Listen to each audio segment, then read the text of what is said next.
Peter, how are you feeling physically, moving forward? I know that you had 2 fights last year. You had a heck of a battle with Pero Angulo that was just a war. It's September in Lancaster, but before all this happened with the coronavirus, were there plans for you to return, in a certain month, or were you getting, what was the status for Peter Quillin prior to the coronavirus?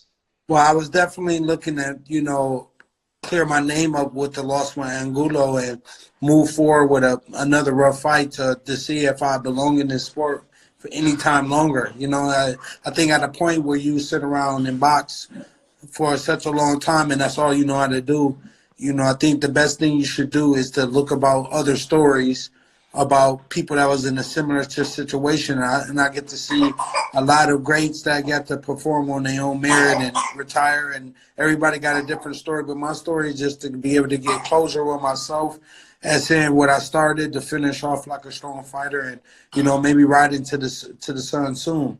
Who knows? I got 3 kids now, and, I had to learn a lot of valuable things in life that I think people forget to talk about and they forget to share light on, because if you're a parent yourself, then you know how hard it is to be a father and being there for your family and having a rough job where, I got to explain this to my child. And, sometimes people forget that, I'm a human being at the end of the day. And, I want to have a great conversation with my kids one day, talk about my moments in boxing and, how I was there and what parts of their life they changed me as a man. I think that's more important than anything. Can you go into detail, because you became a world champion almost 8 years ago at Barclays Center in Brooklyn. You were in you're probably your mid-20s, or you were probably in your 20s, which still, as a young man, to be able to be the world champion, to make the kind of money that you were making, that's not easy to handle with all the different things that are around you. How did you balance that? How much did you learn from having success so early in your professional career? Well, I think it's kind of hard to describe it, because unless you broke, you come from nothing. And, the only thing is like ignorance. That's what I grew up with my whole life. And to be in different circles around different people and to know how to be around those people and, to be welcome into the room. That's all and most importantly, to keep your soul is very important to me. I'm a very spiritual man. I believe in God, and I believe that I should be one with God. And it's hard to do that when, people's imaginations and people's dreams, become, it becomes your reality sometimes. And I think that's hard to, have that type of fight. And I think, throughout my career, I had to learn more stuff about who I am and the fighter that I am, that the reason why I wanted to perform the way I wanted to perform and why I wanted to do it pertaining back to myself, it was probably the best thing I had to learn. Because overall, when you lose, what I had to learn, that my worst fear was actually losing people from being around me that I thought was supporters, and those supporters was actually like family members. And when I see they can flip sides on you, it's like, who can you put trust in? So when you lost, you had family members around you, and then they kind of went by the wayside when you lost that fight to Daniel Jacobs. Is that what you're telling me? I mean, I started to see darkness before I started to had to see a therapist, because of, these thoughts that I was having that I was struggling with, that it was kind of, when a person, when they say they fighting demons and stuff, I won't make it seem so spiritual. To the point is but I had a very complicated life. I was living in New York. I made it out the heap of whole of New York City, making some money, and, got with girls, and everybody never could approve of none of the decisions I made for myself.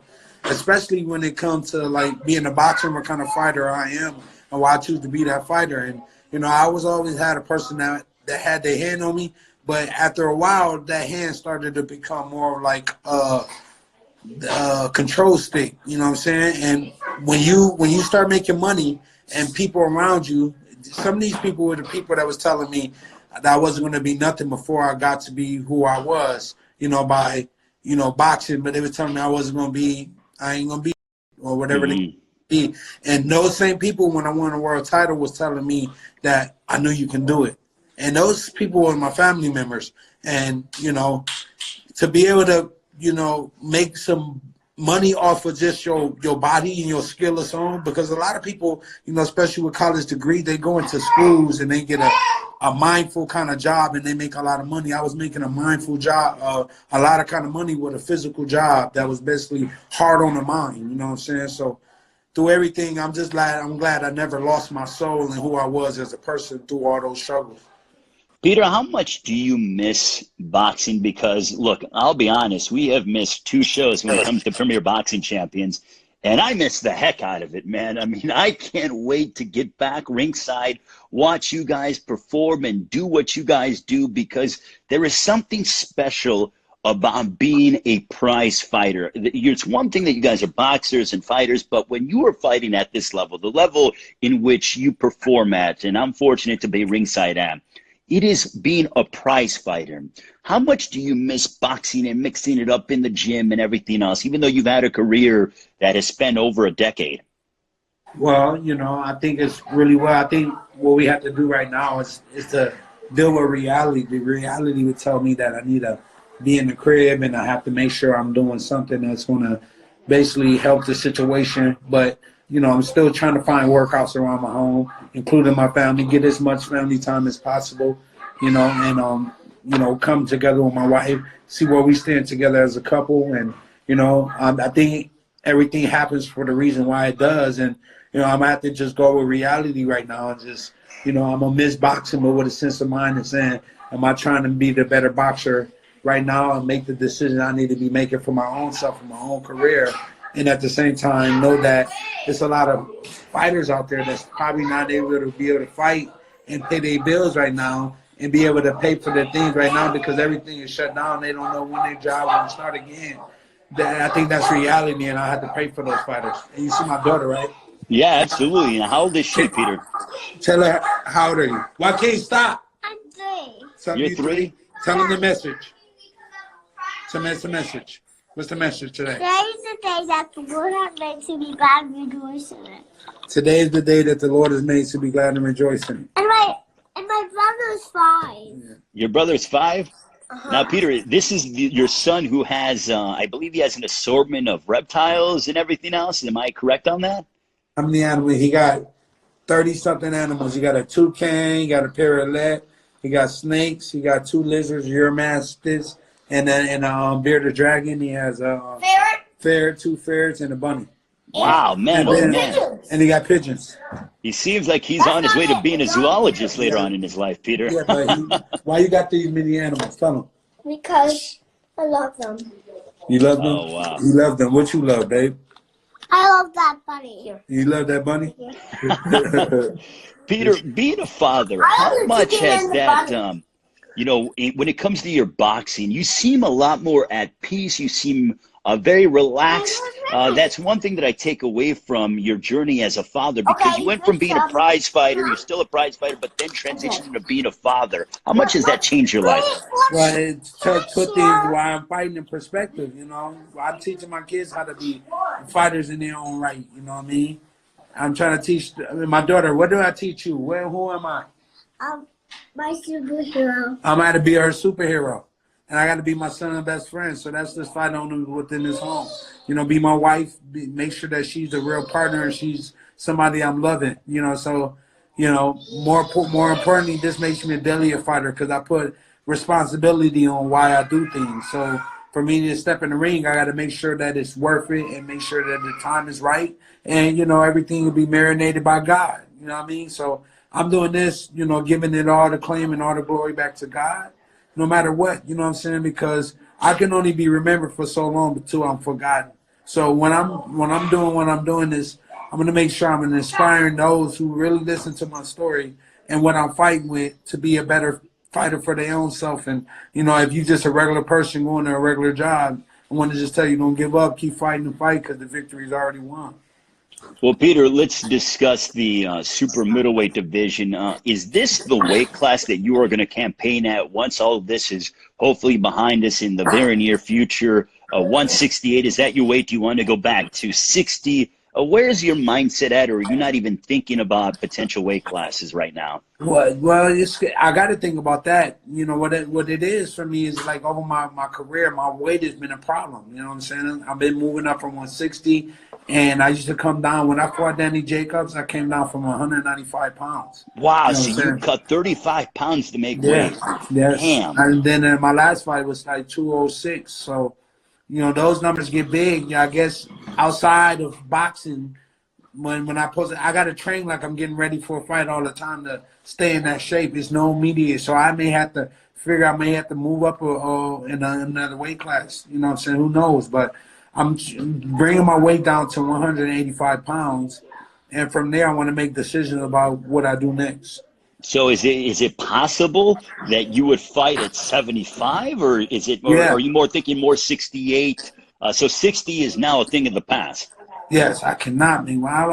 I couldn't make 160. I made it happen because I was really considering, you know, moving up in weight when I had the belt at 160 pounds because I was cutting so much weight. Mhm. It was almost unhealthy. And for the education I learned about, you know, concussions, being punch drunk, that's why I take that word very seriously. When somebody say that word, unless you got a lot of education about it, you know, people really do suffer from, you know, being punch drunk syndrome. You know what I'm saying? And for me, it's very important. You know, being a father, being a leader for my family, you know, being able to understand my kids is very important to me. So at the same time, I want to be healthy and I want to be smart about what kind of decision I make. And, you know, if my weight has been a problem, I may have to consider and then maybe have to consider maybe retiring.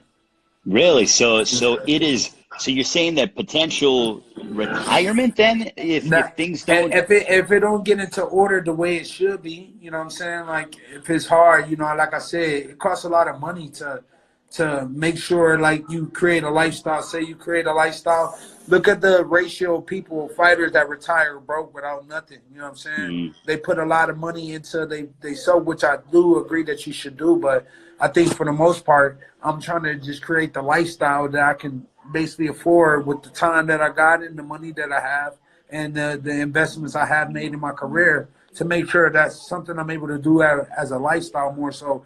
I got to train for a fight all the time. I got to go to Brooklyn. It costs a lot of money for me to mm. go back and forth from New Jersey to Brooklyn. I never did a camp when I'm staying in the same house with my family. I got the basement to myself. So when I'm training, I got a place where I'm not disturbed or I'm not going to disturb the family.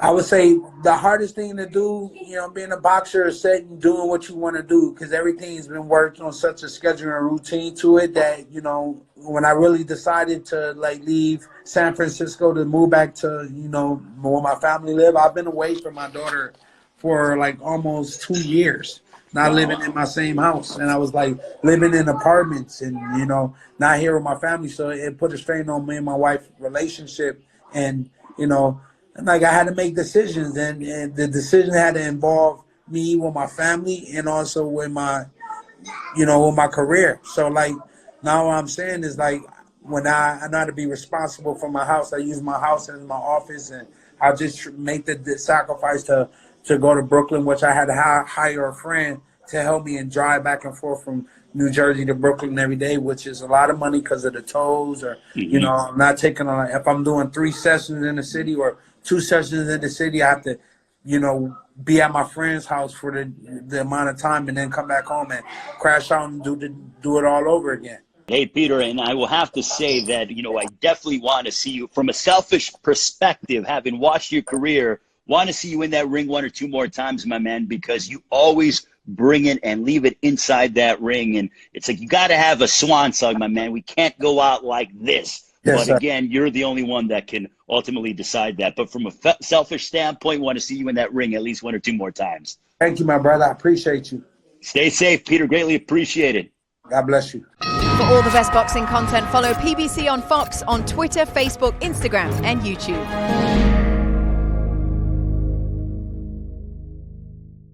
Thank you for watching. Well, if you enjoyed that clip, make sure you click somewhere around here and subscribe. From fight highlights to exclusive interviews, we have got everything you need as a boxing fan right here on PBC on Fox.